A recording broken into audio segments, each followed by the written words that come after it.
The man who gave us the key said, "If you hear anything outside after dark, don't open the door." We thought he was joking, just one of those Appalachian things, rural folklore passed down with your groceries. But he didn't laugh when he said it, just handed me the envelope with the key and stared like he was waiting for me to say I understood. We were renting a cabin for 5 days. Nothing fancy, just a log frame house tucked into the side of a ridge in West Virginia. No signal. No neighbors. Closest gas station was 20 minutes down a gravel switchback that barely passed for a road. My girlfriend thought it sounded romantic. I thought it sounded quiet. That was enough. The man at the store, the one who gave us the key, didn't even work there officially. He just said he managed the property for the owners. Old guy, hands like bark, eyes that didn't blink much. He barely looked at her. Just kept his eyes on me when he said again, "Don't open the door, even if it calls your name." I didn't ask what it was. We got back in the car, followed the directions he gave us, crossed a narrow bridge over a dark creek, and found the place nestled at the base of a small hill. Porch swing, wood stove, trees pressing in close on all sides. It was almost beautiful. The stream ran behind the cabin, slow, steady, quiet enough to sleep to. That first night, I remember thinking how peaceful it all felt, the kind of silence you only get deep in the mountains, where even the wind moves careful. We went to bed early. Around 3 in the morning, I heard something big moving outside the window, and it was walking upright. We spent the first full day just settling in, made breakfast with the windows open, the cold mountain air slipping in through the screens. There was a narrow path that ran alongside the stream out back, and we followed it for a while, just long enough to realize it didn't go anywhere. It curved back in on itself like the woods didn't want us wandering too far. The cabin creaked like any old house would, but nothing felt wrong. Just logs shifting in the sun, squirrels on the roof, the occasional branch dropping out back. We stacked firewood, lit the stove, made coffee. No reception, no distractions. At one point I said out loud, "This place is kind of perfect." And it was. Until after dark. We grilled dinner, played cards under the lanterns, poured wine. Everything had that slow rhythm you only fall into when the rest of the world feels far away. We stayed up just late enough to let the fire burn low, then turned in. Around 3 a.m. I woke up, not startled, just awake. There was a sound outside the window behind the bed. Not the creak, not the wind. Something heavier, rhythmic. It sounded like footsteps in wet leaves, moving slow, deliberate. I stayed still, listened. It circled the back of the cabin, passed behind the porch. 2 legs, no dragging, no scurry, not a bear, just footsteps, big ones. When the sun came up, I walked around the cabin. No tracks, just mud. And a faint smell, like old water and something else I couldn't place. Something that made my stomach tighten. The next night, it came back. Same time, a little after 3. I was already half awake when I heard it. First the leaves shifting, then the porch boards creaking under weight. It walked slow, like it wasn't in a hurry, like it knew we could hear it. I sat up, held my breath. My girlfriend shifted next to me but didn't wake. I listened as it moved from one side of the house to the other. Same number of steps, same rhythm. I counted 9. Then it stopped. I didn't sleep the rest of the night. In the morning I checked the ground again, and this time there were tracks. Faint, but there. Not boots, not hooves. Something in between. 5 toes, but long. The middle ones curved inward, too long to be human, too upright to be animal. They stopped at the edge of the creek like it had stood there, watching. I didn't tell her. I said it was probably a deer or maybe something from the stream. She didn't ask questions, but I could tell. She felt it too. That stillness during the day, that pressure in the air, like the woods were holding their breath. By the 4th night, we stopped lighting the fire. That's when the knocking started. 3 short taps on the back door, exactly at 3:14. Not loud, not forceful. Just enough to let us know it was there. And after the knocking came the voice. Not words, just a sound. Low. Scratchy. Wrong. like someone trying to imitate speech from the inside of a cracked mouth. It came back stronger that night. The knocking didn't stop at 3. It kept going. Slow, deliberate. From the back door to the kitchen window, then to the bedroom wall. Not frantic, just patient. Like it was testing each side of the house, looking for a weak spot. We didn't move, didn't breathe. The sound of its steps was wrong. Too slow to be human, too balanced to be an animal. It paused outside the bedroom window. Then we heard it breathing. Heavy, moist, almost labored. Like it was pushing too much air through lungs that didn't fit inside a body that size. And then we saw it. Only the outline. Backlit by the moonlight through the thin curtains, tall, narrow, arms too low, knees too high, standing perfectly still. My girlfriend reached for my hand without a word. Her grip was ice. We stayed like that for maybe 30 seconds, not blinking, not moving. And then, the head tilted, just slightly, toward the window, toward us. We dropped to the floor, hearts pounding. I don't know how long we stayed there, but we didn't hear it walk away. It just stopped. When the sun came up, we finally looked outside. Nothing was there, no tracks, no sign of disturbance. Except one thing. On the window pane, pressed faintly into the condensation, were 3 elongated fingerprints, too long for any human hand, too far apart to belong to one. We left before noon. No goodbyes, no photos, just threw everything in the trunk and drove down that winding gravel road without looking back. The trees on the way out felt closer than when we arrived, like they'd leaned in overnight, trying to hear what was inside.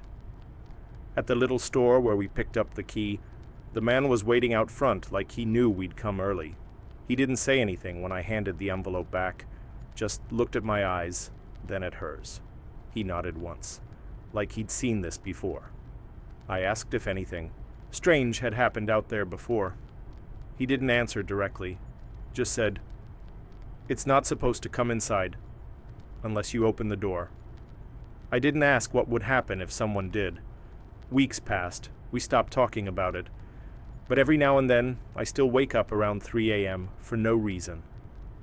I lie there in the dark, listening, not for voices, not for breathing, but for the absence of sound. That total stillness, like the world outside your window, just stopped existing. And sometimes I think I hear the creek again, even when I'm miles from any water, even when the windows are shut. I only noticed the warning on the Airbnb listing after I booked it. Please keep a light on at all times. At first I figured it was a joke, some folksy superstition left by the host to add character to the place. The rest of the description was straightforward: off-grid cabin in the Smoky Mountains, no neighbors in sight, key in lockbox, generator-backed power, bring your own groceries. Exactly the kind of place I was looking for. I just quit a job I hated without telling anyone. Burnout doesn't always look dramatic. Sometimes it just shows up in silence and makes you disappear. I needed to be somewhere no one could find me. I didn't even read the full listing when I booked it. Just skimmed the photos. Wood-paneled interior, fireplace, a single queen bed, a view of the trees from every window. It looked still. That was the word that stuck with me. Still. I wanted stillness more than anything. The road up to the place was rough. I remember the GPS cutting out about 5 miles before the pin.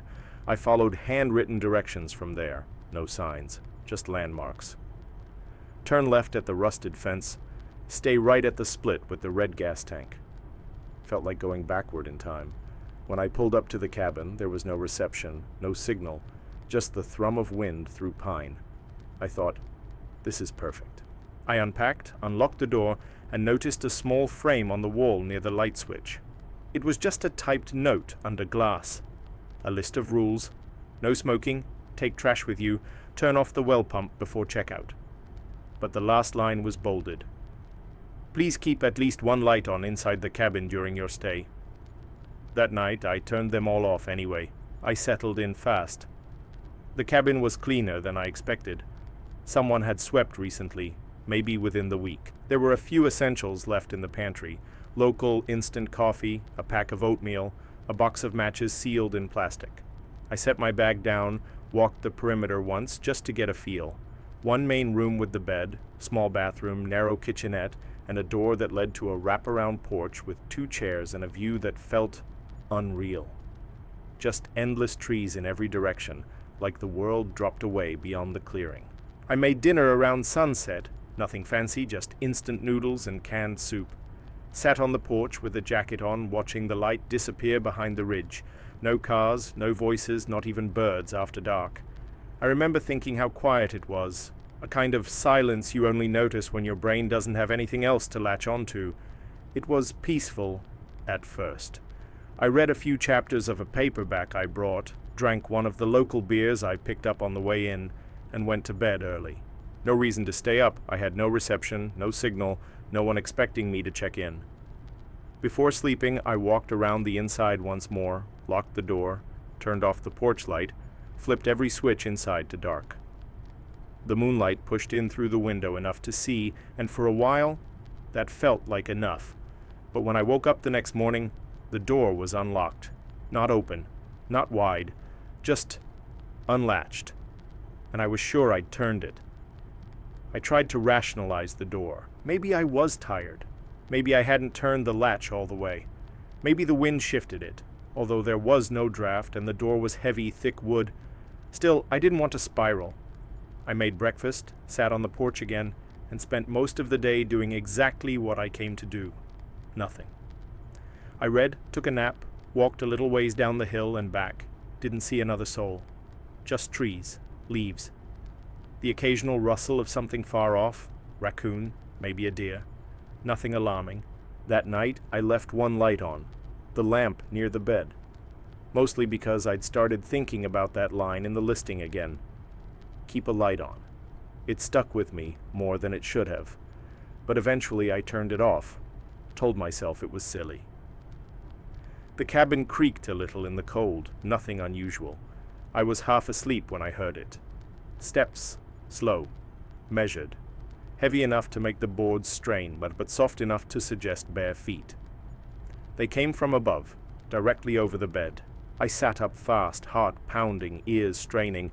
But there was no second floor. The ceiling was barely 10 feet high, just rafters and roofing. I climbed onto the bed, pressed my palm against the ceiling. Wood, cold, still. No attic hatch, no crawl space, nothing above but air. The steps came again the next night. Same hour, same rhythm. And that time, when I stepped into the kitchen in the morning, there were muddy prints on the floor, one set, barefoot, leading nowhere. On the third night, I left the kitchen light on, just in case. I'd stopped pretending I wasn't on edge. I even dragged the chair under the front doorknob, the way you do in hotels when you're half scared and don't want to admit it. I lay in bed with my shoes still on, watching the glow from the kitchen spill across the cabin floor. At exactly 3:07 a.m., the bulb flickered once, then again, then went out completely. Silence stretched so long it rang in my ears. Then came the sound. Dragging. A low, thick pull across wood, like furniture being moved, but slower, heavier, followed by steps. Long, steady, deliberate, pacing directly over me. I didn't move. It wasn't just the sound, it was the weight. I could feel it in my chest, pressing down through the ceiling. Dust trembled loose from the rafters. The boards creaked as if something massive was shifting its weight from one side to the other, right above the bed. No attic, no second floor, nothing up there. But something moved anyway. I reached for my phone. No service, no Wi-Fi. Couldn't even open the camera. The screen glitched when I tried. That's when I heard it again. A single wet breath. Not from above this time. From the cabinet under the kitchen sink. I stared at the closed door. It didn't move, but I swear I heard something whisper from inside. A long syllable I couldn't make out, like someone trying to speak underwater. Then, 3 loud knocks from the ceiling. Not random, not distant, directly over my head. I didn't sleep. I just waited for the sun. I left before dawn, didn't even bother packing. I just threw my bag in the car and drove, headlights off until I hit the main road. The trees looked different that morning. Taller, maybe, like they'd moved closer overnight. I didn't stop driving until I hit a diner 3 towns over and could finally pick up cell service again. I opened the Airbnb app, pulled up the trip, and the listing was gone. Not booked. Not offline, just gone. No record of the host, no messages in my inbox, no receipt. It was like it had never existed. Later that week, I tried searching for cabins in that region again, using the same filters. Nothing came close. But on an old hikers forum buried in a post from 3 years ago, I found a thread about a cabin that shouldn't be there. The user wrote, "It looks fine at first, but if the listing tells you to leave a light on, don't stay. It doesn't like the dark." The message had no replies. The account was deleted. I haven't rented a place remotely since. Hotels only, preferably with floors above me. And I always check the ceiling, not just for leaks or stains, but to make sure no one's walking where there shouldn't be floor. The janitor warned me when he handed me the key. "Try to keep it down after 10. They don't like noise up there." I assumed he meant the neighbors, maybe some older tenant or a retired vet living upstairs who didn't sleep much, but I was alone on that floor. The whole building felt hollow, like something that used to be busy and just never came back. I'd come into town for a legal workshop hosted in the community center a few blocks away, some outreach program with a local university. The woman who coordinated my spot said housing was included. "We've got a place in the historic district," she said. "It's got character." And it did. The building must have been over 100 years old, red brick with faded hand-painted signs still clinging to the sides. The front door stuck, the hallway lights flickered, but the loft itself was clean, open, and bigger than I expected. I didn't complain. The janitor met me outside. Older guy, thin, shoulders hunched like he was trying to disappear into his coat. He didn't say much, just handed me a plain keychain with a number etched in metal. I asked if there was Wi-Fi. He shook his head, then added, real quiet, "If you hear anything after midnight, just let it pass." I thought he was being dramatic. That night, I fell asleep to the sound of wind pressing through the gaps in the windows and the low hum of the radiator turning on and off. At 2:30 a.m., I woke up to the sound of furniture being dragged across the ceiling, heavy, deliberate, like someone above me was rearranging a room. But when I asked the next morning, the janitor just looked at me and said, "There ain't supposed to be anyone up there." During the day, it was easy to forget how strange it all felt. I spent that first morning walking through town, trying to get a coffee. Most of the shops were shut. A few storefronts were papered over. Others just had faded, closed signs no one had taken down. One barber shop had a mannequin sitting in the window instead of a customer. The only cafe still open had no music, no Wi-Fi, just an old lady behind the counter who poured my coffee without saying a word and didn't charge me. Back at the loft, I opened the curtains wide and let the pale mountain light spill in. The unit had character, tall windows, cracked tile, old wood floors that sloped near the center. Someone had clearly put effort into making the space feel livable again, but the bones were still old. Every corner creaked when I moved, every faucet moaned before giving water. The kind of place where noise is the silence. But nothing felt threatening, not yet. That afternoon I took notes from the workshop, made some tea, and read until dark. Around 9 p.m. the building seemed to shift. The wind had died down, but the creak started again, not from me, not from the pipes, from above. It was faint at first. I told myself it was the radiator upstairs. Maybe someone did live up there after all. But the janitor had been so clear. There ain't supposed to be anyone. Around midnight, I heard what sounded like a chair dragging across the floor above my bed.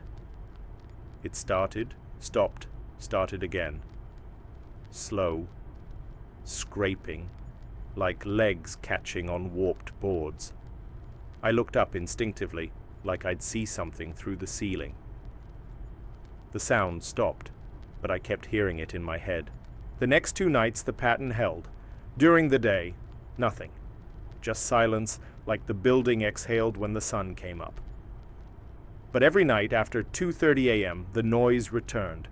At first it was soft, then it got bolder, furniture shifting, footsteps, long strides across the ceiling, like someone walking end to end, stopping, then turning around. The pacing always matched where I was in the loft. If I moved to the kitchen, steps above the kitchen. If I sat near the window, they crossed over it, slowly. And when I lay in bed, trying not to breathe too loud, the footsteps would stop right above my pillow. The building had no elevator, so on the 3rd morning I decided to take the stairs to see what was actually up there. Just to confirm there was nothing. Just to prove something to myself. The stairwell was unlit. I had to use my phone flashlight to see. Dust floated in the beam like ash. I counted the steps. 17. At the landing, there was a black steel door sealed with a rusted chain and a city-issued warning taped over the frame. Structure unsafe. Do not enter. Behind it, nothing. Just air. Quiet, like the whole top floor had been vacuum-sealed shut decades ago. But as I turned to go back down, I thought I heard a sound from behind the door. Not movement, not footsteps. Just breathing. Thick. Wet. Right at the edge of the doorframe. Like someone standing inches from the gap. Listening. That night, I didn't sleep. I lay in bed, staring at the ceiling, watching the shadows crawl across the cracked paint in slow arcs. The radiator had shut off hours ago, but I still felt warm, like something was pressing down from above. At 2:42 a.m., the first sound came. Not pacing this time, not dragging. Just one sharp, deliberate knock on the ceiling, as directly above my bed. Then another, then a third.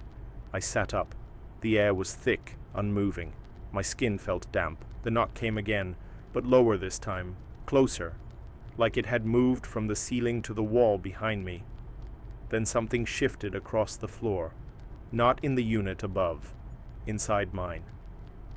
I stayed perfectly still, barely breathing, and listened as the chair at my little dining table scraped across the floorboards, 2 inches at a time, like someone was pulling it out slowly to sit down. Then silence. I didn't dare look. Instead, I reached for my phone and hit record. I held it low, screen dimmed, and just let it run while I stared at the corner of the room where nothing should have moved. When I played it back the next morning, there were 7 minutes of low static, and underneath it, a voice. At first it sounded garbled, like wind through a cracked pipe. But when I slowed it down, I heard the last 3 words clearly. It said my name, whispered, close. I checked out early the next morning, didn't wait for the janitor, didn't lock the door. I just took my bag and walked, out the front, down the hill, past the broken cafe and the bus stop that hadn't been used in years. The streets were colder than before, quieter. Back in my car, I drove until the mountains disappeared in the mirror. I told the event coordinator something came up. She didn't ask what. I think she knew. Weeks later, still thinking about it, I called the city office pretending to be a prospective buyer interested in the building. The woman on the line was polite until I asked about the top floor. Then she went quiet. Finally said, "That level's been condemned since '98. We can't grant access. Structural failure." I asked what happened. She just said, "No one was supposed to be up there in the first place." I still have the audio file. Sometimes I re-listen just to convince myself I imagined it, but every time I reach the 7th minute, the same whisper comes through, warped, soft, but unmistakable. My name, followed by 2 words I can never quite parse. One night I played it on a speaker, and as it ended, the chair in my apartment creaked behind me, just once. Thanks for tuning in to 7:31 a.m. tonight. If you're new here, like and subscribe, and we'll catch you on the next signal.